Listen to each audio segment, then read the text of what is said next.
County land auction. 1 parcel. 2 acres. Lance Porter opened at $20,000. Expected nobody to challenge him. Ray Dunbar raised his paddle. $6,500. Lance Porter laughed so hard he had to put his hand on the table. Lance outbid him. Paid $62,000 for that 2 acres. Shook hands with his attorney. Said loud enough for Ray to hear, "Old farmers don't belong at land auctions." Ray picked up his paddle. Walked out. Called Sarah Kimball from the parking lot. Said, "I need you to pull the county planning files on the Porter development." Sarah called Ray back in 3 hours. Said, "Ray, Lance Porter's entire $30 million project depends on water access rights. The aquifer permit he filed runs directly under the 2 acres you just bid on." She paused. Then said, "He laughed at the wrong man. My name is Ray Dunbar. I farmed 160 acres in Grover County for 38 years. Before I tell you what happened at that auction, if you're watching on Facebook, follow the page, like this video, leave a comment and share it. If you're on YouTube, subscribe and hit the bell. Because what I found in those county planning files is something every rural landowner needs to understand. Grover County had been selling surplus county parcels for 2 years. Small lots, road remnants, drainage strips, boundary parcels. Most went to neighboring landowners or developers.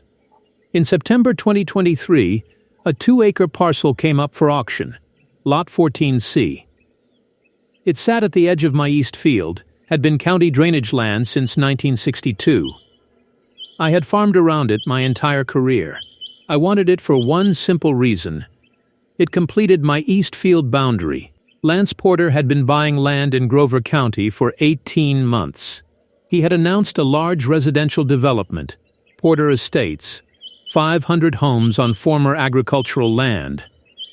He had permits moving through county planning. He arrived at the auction with 2 attorneys, a financial advisor, and a land consultant. Ray arrived with his wooden paddle and 38 years of knowing exactly what that 2-acre parcel sat on top of. County surplus land auctions are governed by state disposition statutes, requiring public notice and open competitive bidding. Any registered bidder, regardless of financial profile, has equal legal standing at a public auction. The highest bid wins. Period. There is no minimum financial qualification. No professional credential required. Ray Dunbar had as much legal right to bid on Lot 14C as Lance Porter's team of attorneys. Lance Porter had apparently never considered that. Carl Benton opened Lot 14C at $10,000. Lance raised his paddle immediately, $15,000. Ray raised his, $6,500. Carl looked at Ray and said the current bid was $15,000. Ray said he knew, $6,500. The room laughed. Carl said bidding must exceed the current bid. Ray nodded and said $15,100. Lance Porter kept raising his paddle and won at $62,000. Ray sat very still. Sarah Kimball had been Ray's property attorney for 11 years. He called her from the parking lot at 11:14 a.m. He described the parcel and Porter's development plans. He asked her to pull every county planning document filed by Porter Estates, LLC. She called back at 2:18 p.m. Her voice was completely controlled. She told him to come to her office that day. Ray drove directly there. Sarah had pulled the Porter Estates aquifer permit application filed with the County Water Authority 6 months earlier. The development needed a municipal water connection or a private aquifer. Porter had filed for a private aquifer permit, citing a groundwater source directly beneath the project boundary. The aquifer access point, the drilling coordinates on the permit, sat 11 feet inside Lot 14C. The 2 acres Lance Porter had just purchased for $62,000. Here is what Sarah explained, and what every landowner must understand. An aquifer access permit is tied to specific drilling coordinates, not general property ownership. If those coordinates fall within a contested boundary, or if the aquifer crosses property lines, Any neighboring landowner with a documented water interest has legal standing to challenge the permit. Ray's East Field had been drawing from that same aquifer through a grandfathered agricultural water right since 1971. For 52 years, Ray had used that water. Nobody had asked him about it. Sarah filed a formal water rights intervention within 48 hours, citing Ray's 1971 grandfathered agricultural water right documented in County Water Authority records as a prior appropriation claim on the aquifer underlying Lot 14C. Under the prior appropriation doctrine, first in time, first in right. Ray's 1971 water right predated Porter's 2023 permit application by 52 years. Sarah submitted the intervention to the County Water Authority and the State Environmental Review Board simultaneously. Two fronts. Same day, the prior appropriation doctrine governs water rights in 17 western and midwestern states. It establishes that the first party to put water to beneficial use holds senior rights over later users regardless of land ownership changes. Ray's 1971 agricultural water right recorded in County Water Authority files was senior to every claim Porter Estates had filed. Under prior appropriation, Ray did not need to own Lot 14C. He needed to have used that water first. He had, for 52 years. Judith Hayes, County Planning Commissioner, received the intervention filing on a Thursday morning. She had been processing Porter Estates permits for 6 months. When she read the prior appropriation claim, she placed every Porter Estates permit in administrative hold pending water rights determination. Lance Porter's attorney called her office within 2 hours. Judith said very calmly, "Mr. Porter's permits will resume processing after the water rights determination is complete." The attorney asked how long that would take.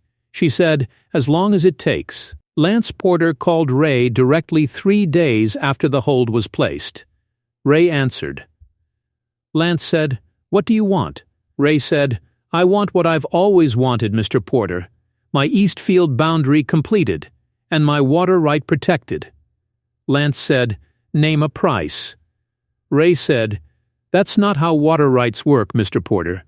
You should have read the county records before you laughed." Then Ray hung up.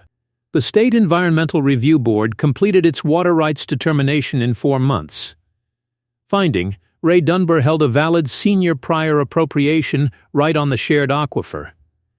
Any drilling or extraction activity within the aquifer corridor required Ray's written consent or a negotiated water-sharing agreement approved by the board. Without that agreement, Porter Estates could not access municipal equivalent water for 500 homes. The $30 million project was on hold indefinitely. Lance Porter's attorneys filed 3 legal challenges to the water rights determination. All 3 were denied. The prior appropriation doctrine, codified in state statute since 1902, was not subject to reinterpretation based on development scale or investment size. Senior rights were senior rights. Sarah Kimball told Ray after the 3rd denial, "Ray, they have no more moves." Ray said, "Then they'll call soon." Lance Porter called the following Monday. The negotiated water-sharing agreement required by the state board took 11 weeks to finalize. Porter Estates agreed to annual water usage caps, protecting Ray's agricultural supply, a monitoring well system funded entirely by Porter, a 20-year renewable agreement, subject to agricultural priority, and a one-time payment to Ray of $88,000 for legal fees, administrative costs, and water right encumbrance recognition. $88,000. Because Ray had bid $6,500 and Lance Porter had laughed, Porter Estates was eventually built. 500 homes, on schedule, 2 years late. Ray's East Field still farms exactly as it always has. The monitoring well installed by Porter sits at the field edge. Ray checks it monthly.